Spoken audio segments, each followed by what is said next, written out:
Welcome, everyone, to Uncaged Leaders. I'm Mariquita Solis, the Uncaged Heart Coach and the founder of The Last First Date. And I have my co founder here, Linda Tilson. We are doing this together. The Last First Date is a premier relationship education and consulting company dedicated to helping people build deeply meaningful, emotionally healthy partnerships. Linda's work is grounded in a beautiful, simple truth. Lasting relationships are not built through performative games. They're built through honesty, reciprocity, emotional responsibility, and genuine human connection. So today we are going to be talking about healing the trust gap, how old wounds create barriers to modern connection. So thanks for joining me, Linda. This is a very important show because our wounds can get in the way of the very thing we're trying to create, and we can be totally blind to it. You're right. And without trust, you can't build a connection. And there is no connection, you have no relationship.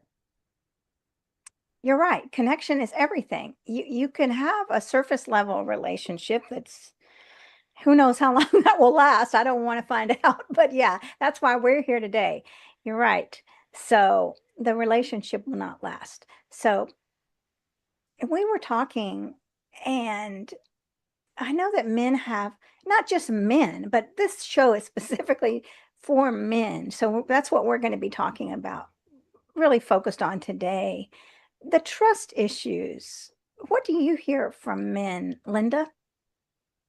Yes. Well, the trust that they have is definitely not there because they believe that women operate using a scorecard. So they believe that a woman will not speak to him unless he is the height, weight, career orientation that they're looking for. The money's coming in. He can provide with a house and all of those things, those superficial things. And they honestly think that if they don't meet those things, that no one's going to talk to them.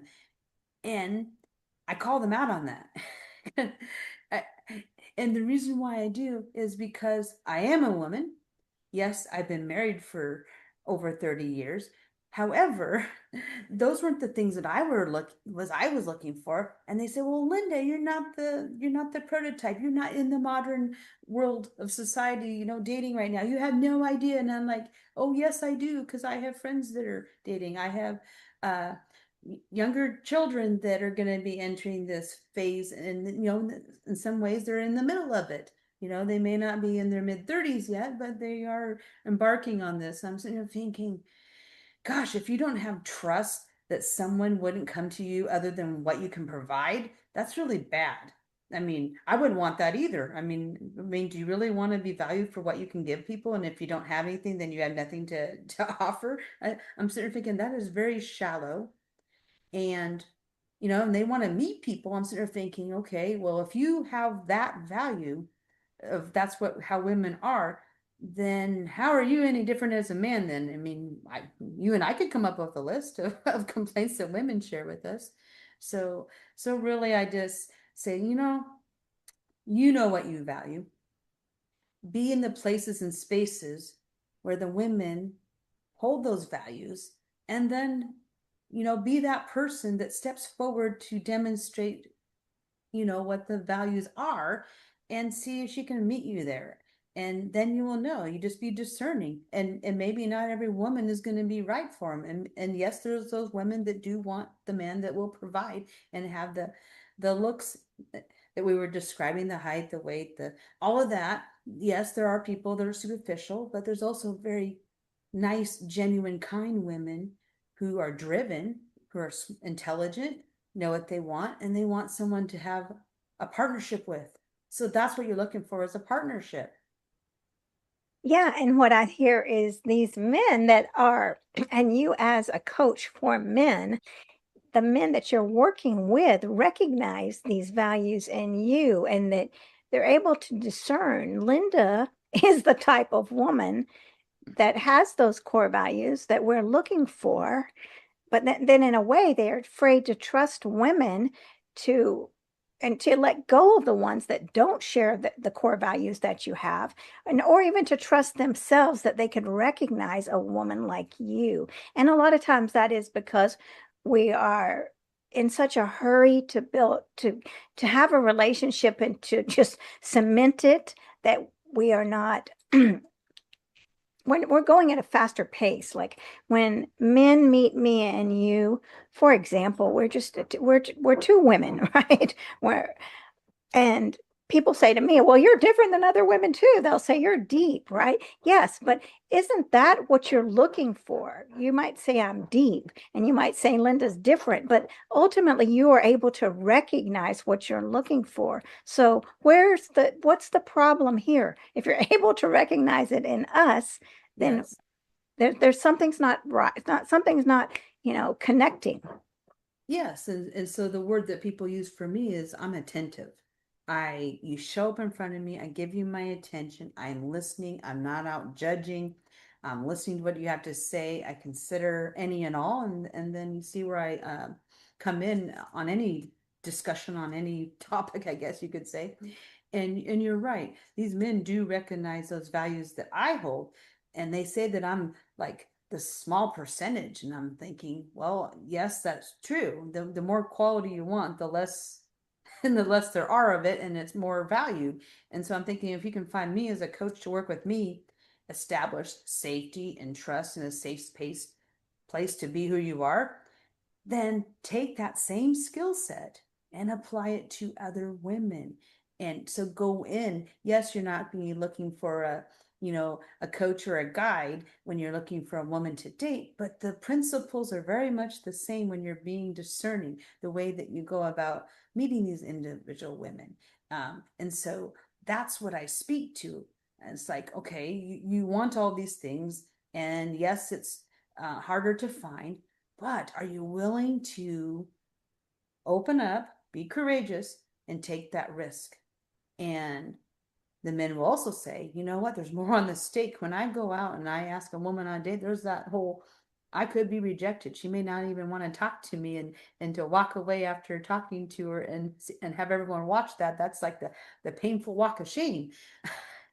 And that starts at a younger age and continues on.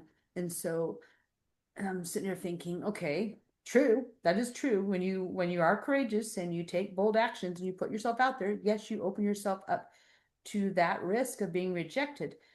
But the opposite, if you don't risk opening up and taking that risk, then you're going to miss out. You're going to live a life of regret.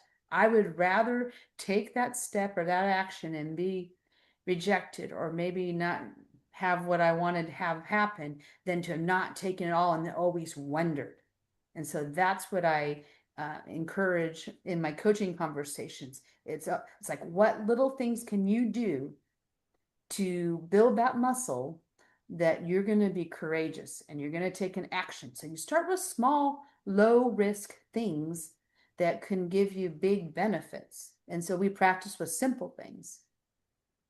Oh, that's a wonderful path with the small things, and knowing that we all are going to be rejected, and it's Yes. better be rejected than be stuck in a relationship for decades suffering. So we want to be rejected by the people that are not in alignment with our values, right? We want that. We welcome that. If I'm not skinny enough, or if he's not tall enough, please reject us because, right? I don't want to be chosen by my imperfections. I want to be chosen by my soul. And if people are trusting you, Linda, how did they come, men specifically, how did they come to trust you? It wasn't overnight. And that same process of trusting you is how they can go into their relationships slowly, right? They didn't just meet you and say, okay, I trust you, Linda. No. Well, no, no, it took a little while. And, I push back and I'll say, you go into a relationship and you treat a woman the way that you treat me, with respect, integrity of my time, my space, energy, the things that I share. And you're kind, and you do the normal things that, holding open doors and making sure a person's safe. So as a man, if you can create the safety, that's number one. You start creating safety and a presence that when you come in that room, you're adding. You're not coming in to create and shove over problems, but you're coming in with a positive way of being, and have some things going for yourself. So be that individual person, because you're not coming in as a half, you're coming in as a whole. And try that for a while. And you, and they're like, well, the end game is different. And I said, is it really different? And I said, yes, you're not coming in uh as my as a friend to date me. That's true. But the rules of engagement apply the same in friendships. And you think about friendships, right?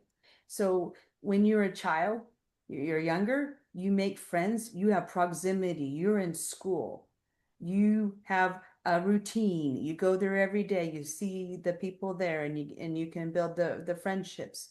And as adults, we move away from the proximity.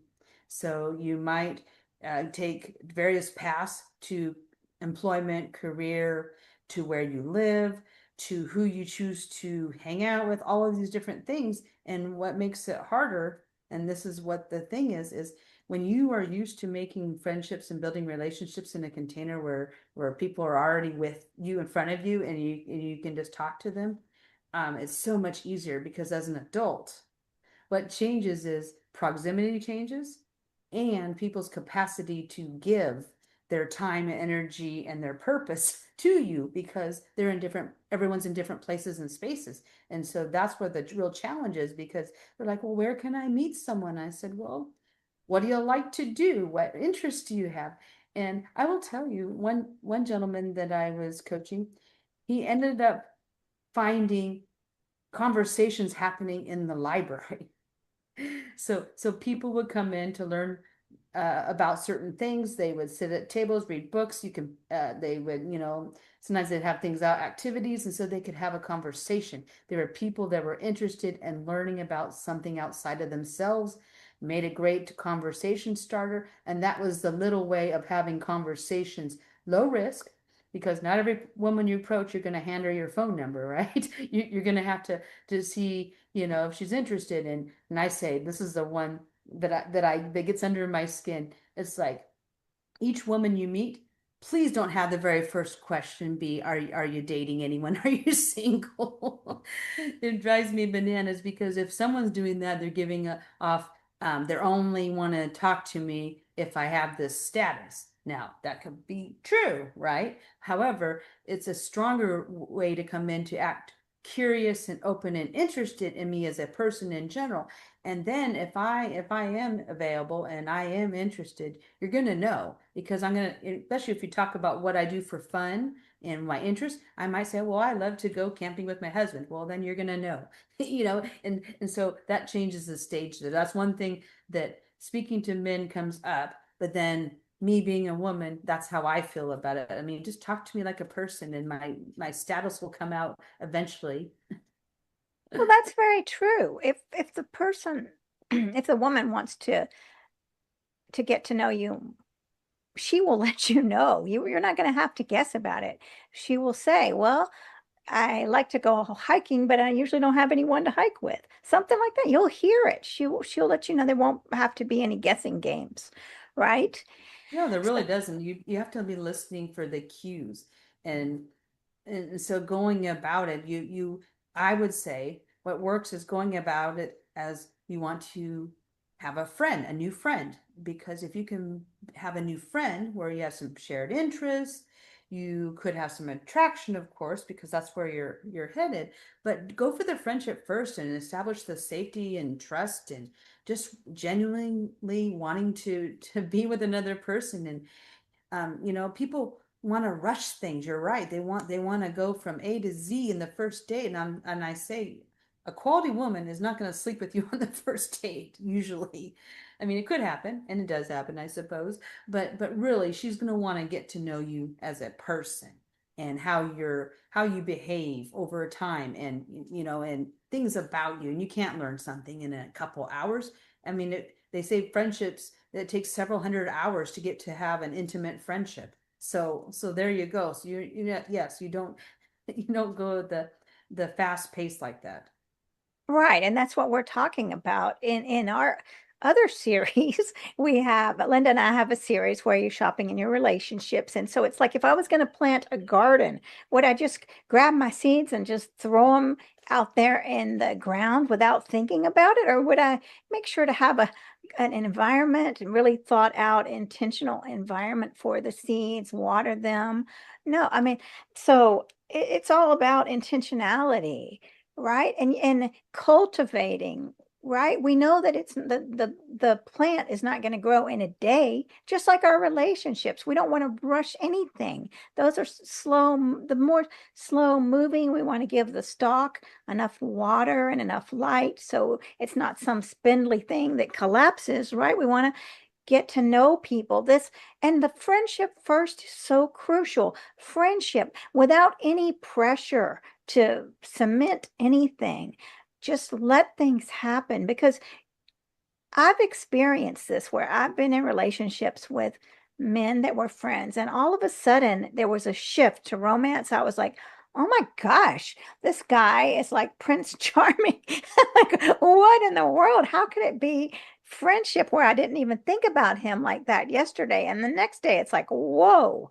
So that shift was building that foundation, right? And that is also building the trust that many of us are that we hesitate to lean into. And the reason we have issues with trust is because of the rushing. So many men will say, I want a meaningful relationship, but I don't know if I trust women enough to fully invest. Okay. So if you're saying you don't know if you trust women, okay, you don't have to trust all women. You have to trust the woman that you are communicating with, that you're building the relationship. You don't have to trust everyone, but you do have to be intentional about this woman that you are sharing time with and listening and letting go of the physical rush to get into things. And as many women, I would say,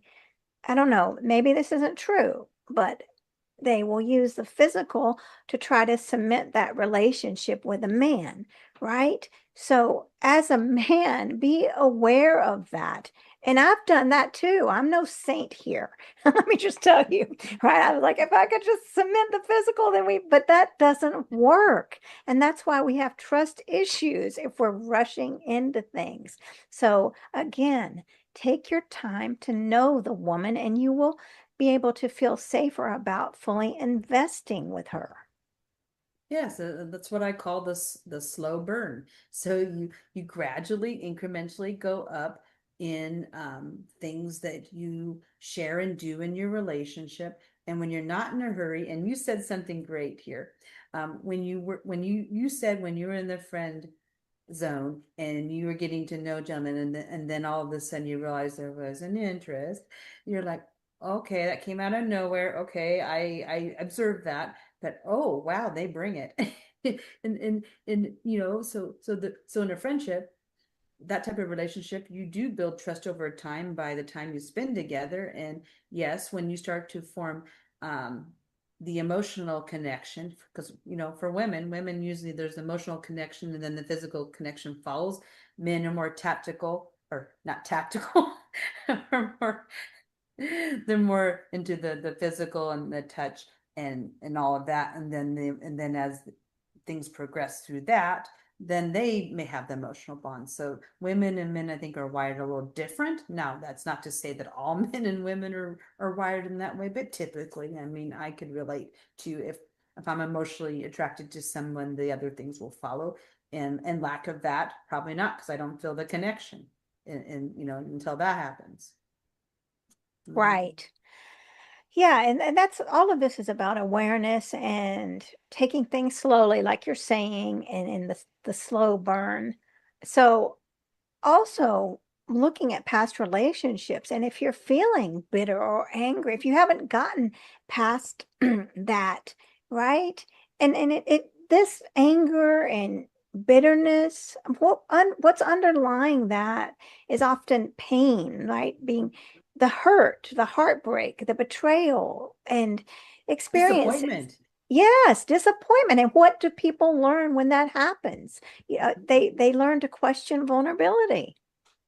Yeah, and when you have that disappointment, anger, betrayal, all these different negative feelings, don't think that you don't bring that into your future introductions of people. You may think that you don't, that you can put on the face and that you can have the conversations and it's not there. And it's like, oh yes, you can tell when someone's frustrated and hurt and feeling like they aren't deserving of this relationship because it'll come out even in the words they use and how they treat themselves and self-talk. It comes out, and you spend enough time with somebody, you get to learn, where people's blind spots are. And so they come out if you're paying the other person's attentive and paying attention. You're going to see little things. And so, your energy precedes you before you even step into a room and or into a space. And so, I recommend that men, yes, feel all those things because the feelings are valid. However, if you can think of a way to step into the space with a different lens and way of being and try your best to think of at least one thing or two things about this introduction or this date that you could be happy and excited about and bring that energy, because the misogynist man, oh my gosh, that will repel most women away when that comes up. And that's somebody who says all of these things that you can tell that all those things are happening and it plays out and all women do this and all women want this and that. And so you're going to go meet women with that attitude, you're going to lose before you even start. So it's like, think of a few things that you bring that you're proud of and can do, and see how that doesn't change, because we don't, as people, we're looking for people to connect with, and we don't connect with bitterness normally. you know and I'm gonna say this because I think we need to share it. We didn't go there yet, but you know people only can relate as far as they're developed, and they only can relate to the past experiences that they've had.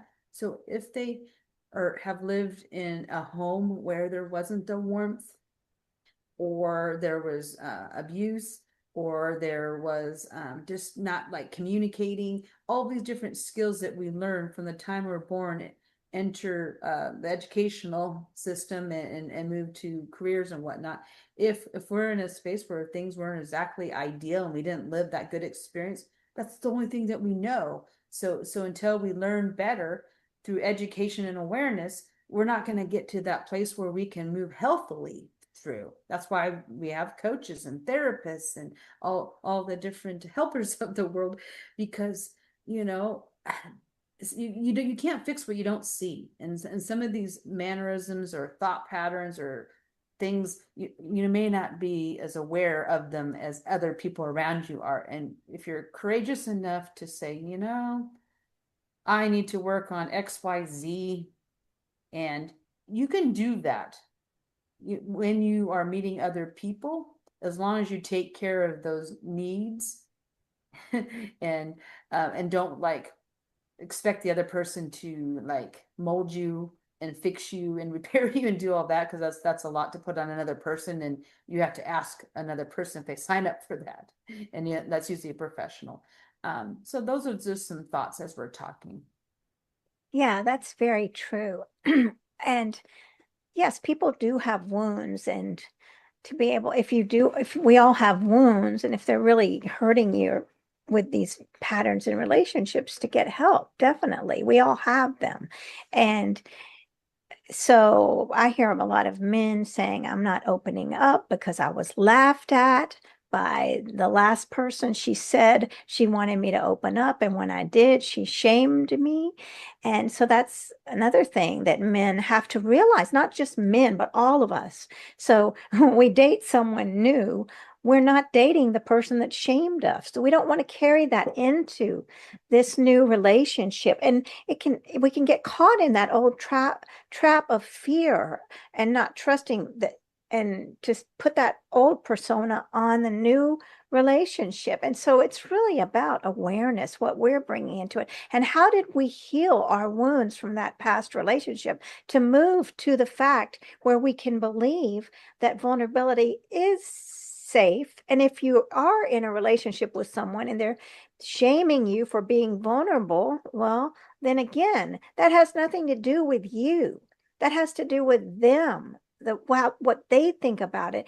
And I mean, I just say, and this is easy for me to say, be thankful that they're showing you who they really are. But it's very true. Be thankful, because we don't want to be with people that shame us for showing our hearts.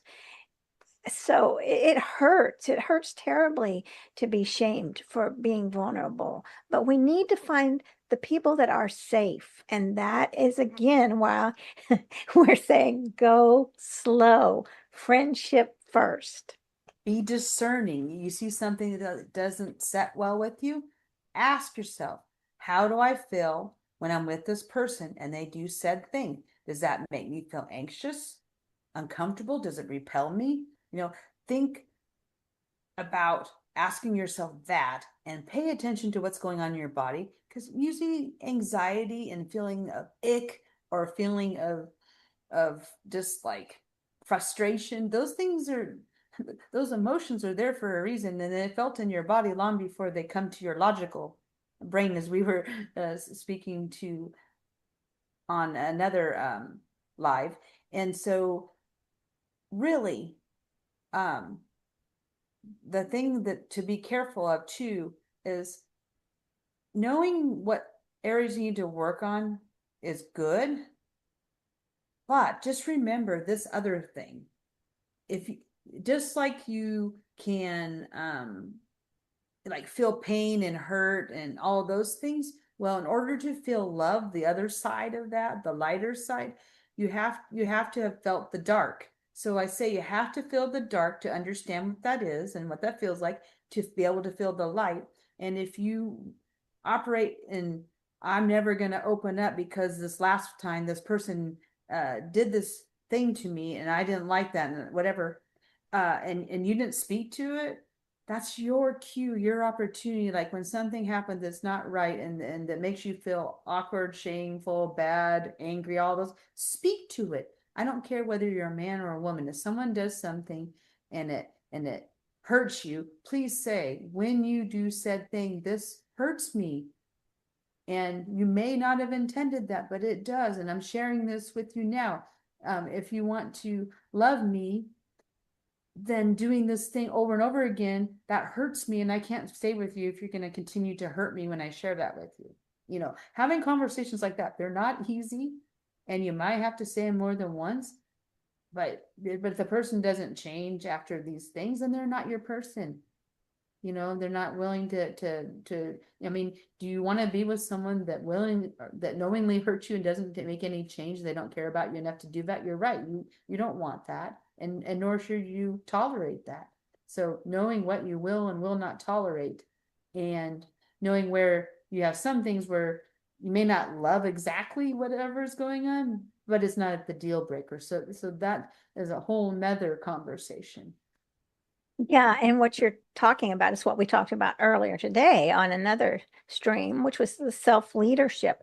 Take control of what's happening. And I don't mean in a overly aggressive way, but stand up for yourself and say and be honest. And the way that you spoke, Linda, was it was very clear. You were saying, this is hurting me. You weren't blaming. You were saying, I want you to know that this is hurting me, and I'm not going to be able to continue on if it doesn't stop, because that is self-leadership. You're speaking for yourself, right? And what do you lose if someone doesn't listen? What have you lost? You're going to be back in that same loop of someone shaming you. And it it's sometimes you might feel like it's better to have somebody than no one, but to be shamed and to be treated with disrespect is not an answer to being alone. There are people out there that are deserving of love and that do know how to speak respectfully and to handle conflicts. Now, there not might not be many of them, but where you're not, you would deserve the diamond, right? You don't deserve just anyone. Think about it. You're looking for the special person that shines, that has honor, that will respect you. So you And deserve, build with you. right, Will build with you. grow. And you know, that conversation where I was sharing all of that, it does feel uncomfortable doing it. I mean, and it's scary because you don't know how the other person's going to respond. But you know what? Sometimes the person on the other side of it doesn't have an awareness that they were doing that thing that makes you feel that way. And wouldn't you owe it to your partner just to share it with them rather than not doing that? That to like speaking to it as kindness, ignoring it or not saying anything, well then you're not giving them an opportunity to show up differently. So I like to look at these conversations as an opportunity to provide awareness and an opportunity for someone to choose or not to choose to change. And there's another little piece to this. When you're having this conversation and you let the person know that the thing is hurtful, I recommend or advocate asking that person, thank you for telling me this. And it wasn't my intention, but I hurt you anyway. In the process of doing this thing, I'm going to do my best to work through it and not do it. But if I move in that direction or a misstep, will you kindly share it with me? Will you tell me so that I can try? Because I don't want to hurt you.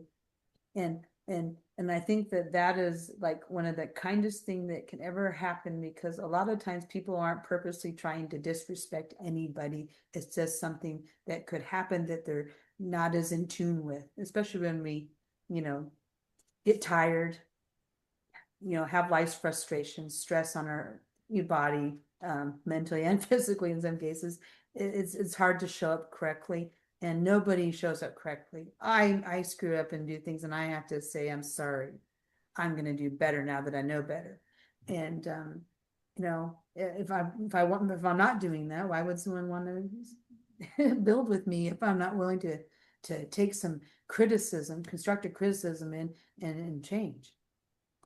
Yeah, everything you're saying is so true. And these are opportunities to build connection because each of one of these little conflicts, after it's resolved, you become closer, you trust more. So think of these things as they're twofold, right? They might be friction, but life's going to be filled with friction, but they will build trust. If you can get through that little mountain, right? You've done it together. You're a team. You're working together to get through these little mountains of life. And there's no way you're not going to have friction or any kind of disruption with anyone. We're not the same human beings. We're all different. So in life is not just a smooth ride all the time. No, and we evolve as people. Who we were when we were 20 is not the same as when we're 50. Yeah, and that's very important too in choosing a partner, right? You have to have these conversations about growth, acknowledging where what is that part of, is this part of your life growing, the growing awareness? I do know people that I think haven't really grown much since they were 20 years old, and that's why I'm not with them anymore, which is interesting. So and that this all comes back to trusting. When we know who we're with, we trust ourselves to pick a partner that grows with us, that respects us, that is on a in a symbiotic relationship. We can trust. If we just grab someone that's good looking or 6 foot tall or skinny and beautiful, it there's no guarantees there. Which is why if you want the long lasting relationship, you got to put in the work, and it begins with yourself, and then you get courageous. You meet different people in different walks and stages of life, and you get to ask them questions of curiosity, you get to experience things with them, and that's how we decide who we ultimately will be with, and you can't get there quickly. I mean, yes, you could meet someone and have a really strong connection right away. I'm not going to say that doesn't happen, but typically the things that we talked about was the building trust and um, sharing yourself with another person in a way they actually can see the good and the bad and still want to stay. And and so people need to see all sides of us, because who it's really easy to be with someone when things are going really well, but the moment that there's some kind of existential crisis or something that you got to move through, not everyone moves through stress in I guess what I call a productive way. So a way that you feel whatever is stressful, but then you find a way to navigate through it. Not everyone can do that either. And so when you want to know what you're getting into, I mean, some of the questions to ask somebody, a potential partner, is when you get stressed, what do you do? And that, I mean, that right there will open up compatibility, because if you're a person that wants to sit and talk with a person and deal with it in the moment, and they just want to run away and think about it for 4 days, that unless you know how to work with that, that might be a challenge. Right. And that would really hurt trust as well because you're not understanding, right? Having these conversations. So I did have conversations with past partners who did talk about that and how to resolve conflicts, like when there was reparation, what they needed. I was told I need physical affection, right? Not just an apology, but that also, I need this. So when things do get rough, we have to be prepared, right? We have to, when we can find out beforehand if we do have a conflict, what's the best way to address it? If I'm having an issue, what's the safest way? Tell me now so I will do what's the safest for you. And we can build that trust when we already have these conversations in the beginning. And what's also is important is to self-reflect when we're getting triggered. Am I getting stop and am I getting triggered because this is something someone did in my life before me? Is this something that my mother did and now I'm seeing my partner? I think I'm seeing the same thing in my partner, but really it's a past wound, right? And then we're thinking, I can't trust her because she's like my mother, but it's really something that isn't the same thing. And this takes awareness again. And this is all about trust. And then you have the conversation. You can say, I'm feeling triggered. If you're aware, this kind of reminded me of something my mother did. And have that conversation about it. If you have a loving partner, my response would be, please tell me. I'm here to support you. How can I support you? Because I love you. And I think when we have these conversations, starting with, I love you, and I want to have this conversation because I care about our relationship, then it really is a good starting point. Now, have I always done that? No. Can I always do it? I don't know. But it's when stop and think and practice it. Practice, practice, practice. Yes, the practice is important. And I think as human beings, we get lots of opportunities to practice. And we know we're not always going to get it right. And the more you can learn how to, um, when conflict arises, to be able to say exactly what you had. I love you and I want to fix this. I care enough about you to want to do this. I mean, that opens safety gate right there. And if you get back and I really hate it when you do blah, blah, blah. And then you're like, take a deep breath. Because the moment you start throwing things back and forth, you get pulled back into that. And it takes a lot of patience to be calm. And sometimes the best time to have these conversations is not in the heat of the whatever, to wait until it's a time that's more calm, or you can talk about something that happened that was triggering, and not be in that triggering moment. So timing matters a lot when you're dealing with conflict. And really what we're advocating for is repair. If a person's willing to repair, then anything that's going on can be addressed with repair, with agreements of how it can be different, and come to the middle ground of how can we work on this, because it's really frustrating when we have this argument every month. Same thing over and over, and we're not getting any progress. So then, like, okay, you're right, we're not making progress. Okay, what haven't we tried yet? So it's just being open to trying different things, and just knowing that there's different styles too. Like, some people need several days of processing, whereas other people want to take care of it right away and face it head on. So just knowing that there's going to be differences and allowing the differences to happen in a way that's constructive. Yes. And knowing that will solve a lot of problems, and knowing what makes people feel safe, right? If you say to your partner, I need to take a day or two to myself, right? That way you're communicating why you're stepping away, and your partner will, that's going to create a feeling of safety, as if you just say, okay, can't deal with you, gotta go, right? That's scary.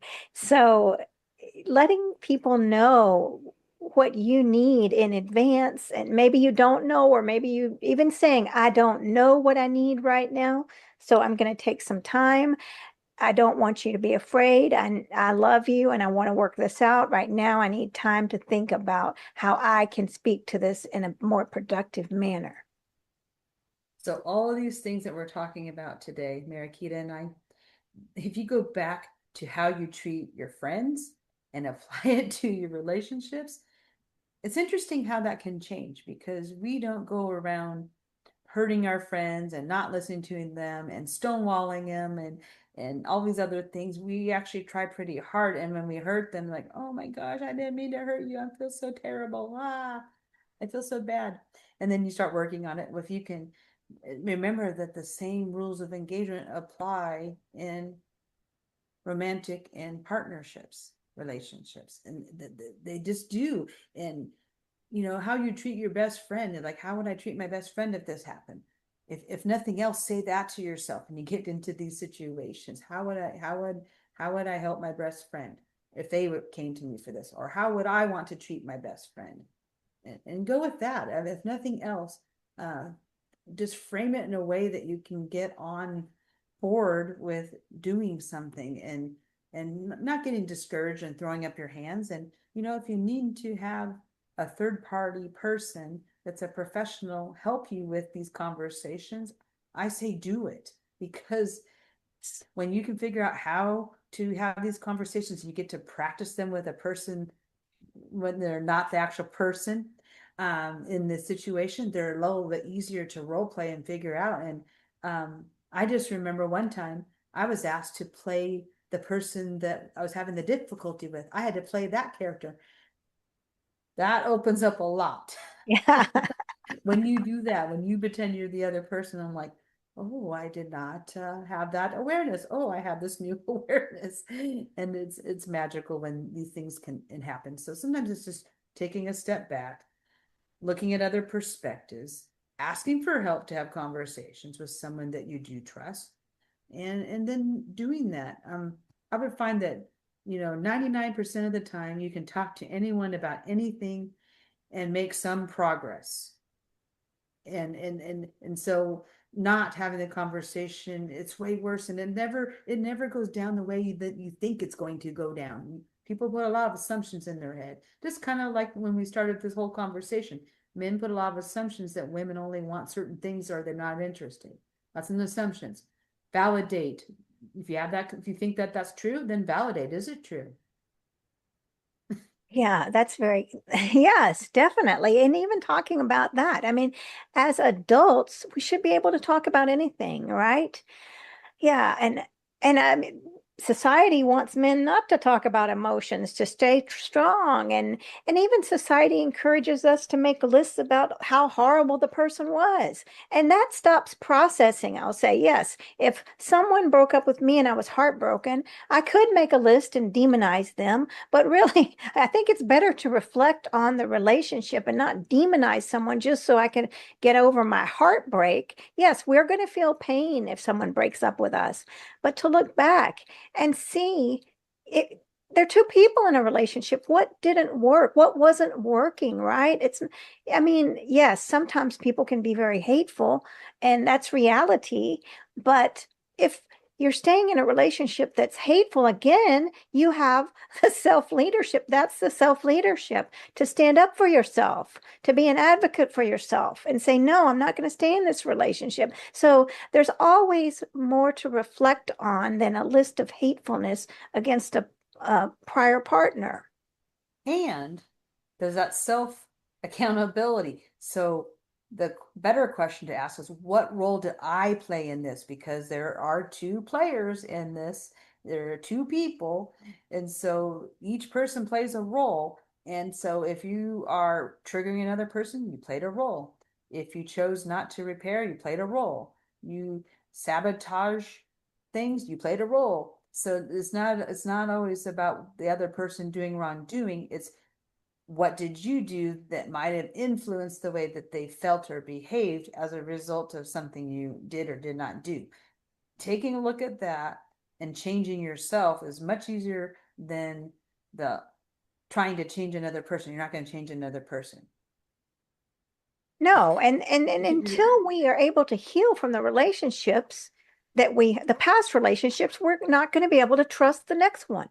And you'll repeat the same behaviors that got you into over and over again. So they say that you repeat the missteps until you learn. That is true. You'll do it over and over with each and every person, each and every relationship until you figure it out.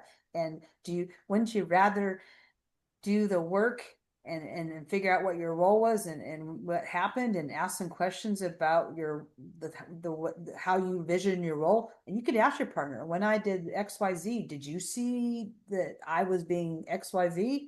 And they're like, yeah, you were kind of like uh being irritating because you'd always want to talk to me when I was in the middle of doing something. You never asked me if I was ready and open to be receptive to the discussion.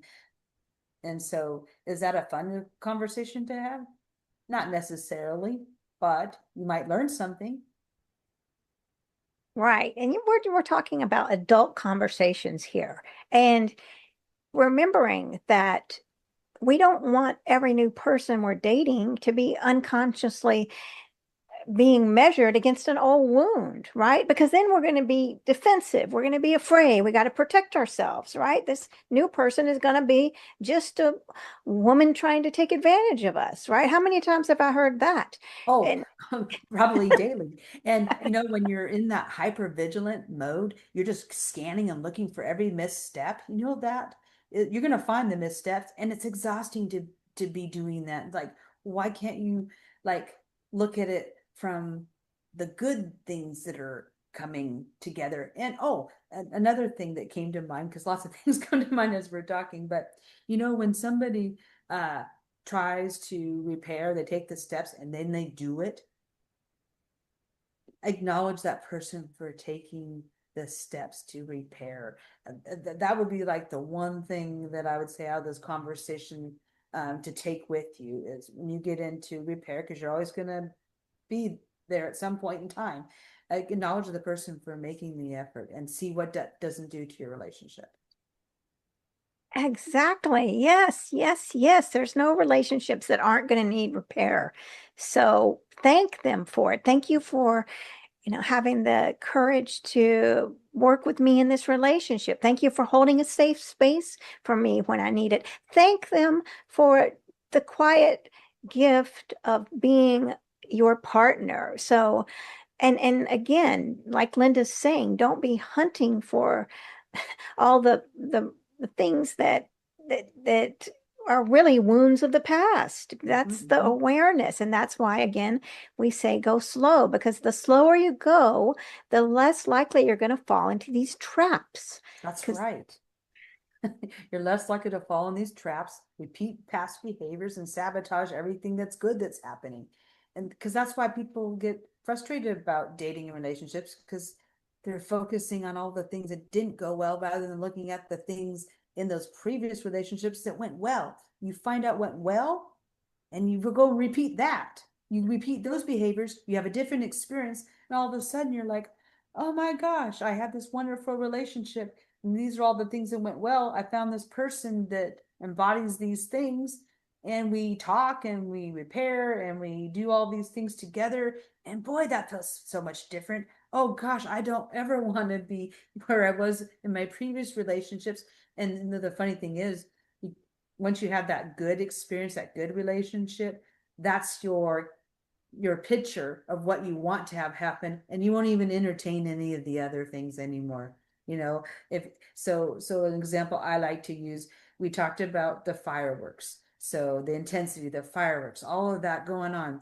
Well, when you get the nice slow burn and you get to know a person, all these great things happen, and you feels really good, you won't be pulled into this chemistry making nonsense and just go for that. Now, do you want chemistry? Of course you do. You want attraction and chemistry, but you don't want to lead with that. You want to lead with the other, which is to have, know what you want, express your values, find out from the other person what they value, and build. You build on that. When you choose to build, then you're not doing fixing up projects, because nobody needs oh, those.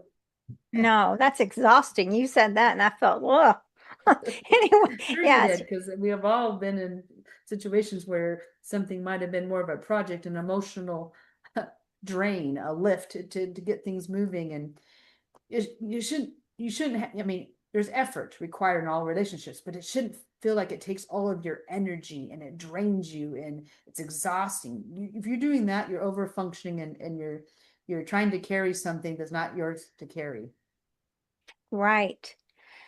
Yeah, you hit on so many points. And I think once you do, I don't think, once you have that different sort of relationship that's not based on the physical, that sets a new baseline for you. You can never go back to that superficial kind of just this fast-paced chemistry, because you're always going to crave, you know what it is now, to have that soul connection that's on the slow burn, that those other things are just not going to satisfy you anymore. And No, the only way that you're going to be able to get there is to open up with vulnerability and to actually trust.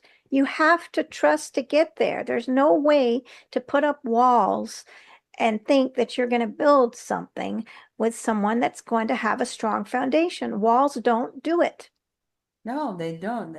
The moment you let down the walls and you let people in, that's when you can appreciate the person in front of you and get to know them and discover together. And that's where you want to be. And it may not be, um, I guess what I would call like the exciting sparks all the time. But you know what? I'd rather have consistent, slow, knowing there's safety involved and that there's stability. That does a number for your nervous system.